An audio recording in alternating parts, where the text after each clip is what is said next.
Arkham International, Season 2, Call of the Cursed Sea, Chapter 8, Los Angeles, by Josh Reynolds, narrated by Todd Menesses. "You look tired, Commissioner," Malden said as he gestured for Kiana Taylor to sit. The outdoor cafe wasn't busy. Then it was possible Malden's people had emptied it before her arrival. They were a hard-looking bunch. She'd heard most of them had been in the French Foreign Legion before Malden's superiors had bought out their contracts and dressed them up like lawyers. Malden had the same sort of pull that Taylor theoretically had, only he got away with things she couldn't, like emptying cafes and hiring mercenaries. "Busy day at the office?" "Busy year," Taylor replied curtly. Malden smiled. It wasn't a pleasant expression, more like a slash than a curve, and sharper than it had any right to be. She didn't care for Malden. He was a gray man moving through a gray world, and he saw things almost exclusively in terms of budgets and balances. "So I'm told. The world is coming apart at the seams, and you're running around with a needle and thread. Hardly a good use of your time." "It's the job," Taylor said. She'd left Antonova and Hudson to clean up while she attended her meeting with Malden. He represented the international coalition that acted as the Foundation's patrons.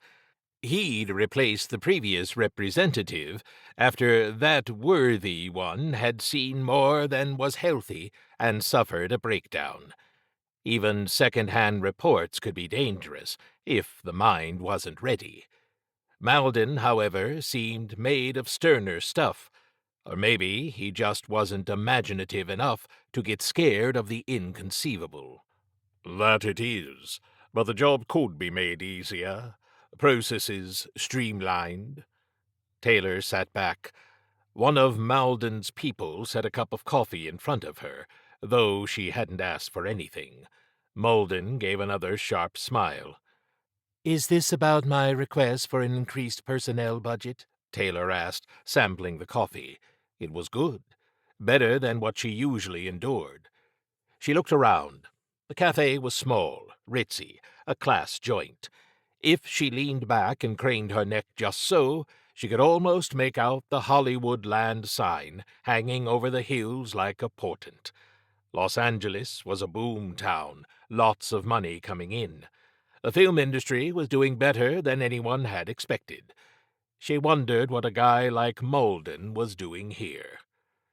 "Among other things, there's been some discussion regarding the future of the Foundation in the wake of recent events." "Arkham?" "Yes. Some people are wondering why you didn't stop it. That is your job, after all." "Hard to fight a fire without enough firemen," Taylor said. She set her cup down. She'd heard this line of argument before. Everyone wanted miracles, and they wanted them yesterday. "But I think you know that." "Indeed. I'm on your side, Commissioner. More people are exactly what you need, and that's exactly what you're going to get." Taylor tapped the rim of her cup thoughtfully. "And the catch?" Malden's smile widened. "It is believed that the Foundation requires a more militaristic outlook in order to efficiently deal with recent problems." Taylor frowned. "I knew it," she muttered. She'd hoped that the rumors weren't true, but she'd seen it herself. The recent recruits were all exclusively military, something she'd tried her best to avoid in her previous conscription efforts. You needed a variety of skills to solve the sort of problems the Foundation encountered. Too many soldiers spoiled the broth, but it seemed that the new recruitment practices weren't just happenstance. Instead, it was a concentrated effort to undermine the Foundation as it stood and turn it into something else. "And I expect they want someone new in charge as well?" "That has been suggested," Malden said noncommittally. "Who is it? Pershing?" "No one for the moment. Indeed, I argued that you were by far the most experienced candidate for the position, and, frankly, no other candidate would be acceptable to all parties concerned." Taylor smirked. "You mean the Americans wanted an American, the British wanted a Brit, and the French wanted anyone other than an American or a Brit?" Malden inclined his head. "Something like that." "So I'm the compromise."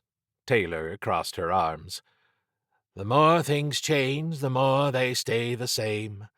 So, I'm getting soldiers instead of investigators. Could be worse, I suppose." Something that might have been amusement crossed Malden's features, and she paused. "There's something else, isn't there?" "You said it yourself. The job is keeping you running from one disaster to the next. This most recent one, for instance. My condolences on the death of your agent, by the way." Malden paused. "It has been agreed that you need a competent subordinate, someone who can be trusted to maintain the Foundation's equilibrium, while you are otherwise occupied. Alternately, someone who can be trusted to undertake certain operations on your behalf." Taylor grimaced. "And someone who can replace me when the time comes." "Which it may never," Malden said pointedly. "But the fact is, you will retire in the future, so why not take the opportunity to train your eventual replacement? What better way to ensure continuity of operations than to make sure someone is there to continue them in the manner you intended?" He looked down at his coffee. He hadn't touched it since she'd been there. She wondered if it was more for show than because he'd wanted a drink. "You can go with the flow or struggle against it, but the river rolls on regardless." "Pithy. When do I get to meet him? And I presume it is a him, right?" Malden gestured. "He is, yes, and as soon as he's finished overseeing his current assignment in Orkney." Taylor stiffened. "What's he doing in Orkney?" The last they'd heard from Scarborough and Banks, the two were heading to Orkney with Nkosi Mabata in search of the missing agent Piquel, but nothing since. Malden smiled and stood. "I'm sure he'll brief you when it's finished." "I have people in Orkney, an active investigation." "We know. No harm will come to them, Commissioner. But it was felt that our boy needed to stretch his wings, you understand. Rest assured all will be taken care of, and to the satisfaction of all involved parties." Malden indicated her coffee. "You should finish that. It's quite good, I'm told." "You didn't drink yours," Taylor said as she reached automatically for her cup. His assurances didn't make her feel better. The reverse, in fact. Malden wasn't the sort to cry over spilled milk. A few dead agents wouldn't change his bottom line.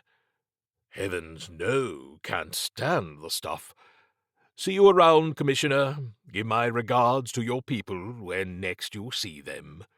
He walked off before she could reply, his people falling in around him like a flock of crows. She set her cup down without taking a drink and sighed. Her head hurt, and she had a long trip back to Arkham ahead of her. "Just wonderful," she sighed. This audio recording is copyright Fantasy Flight Games 2026.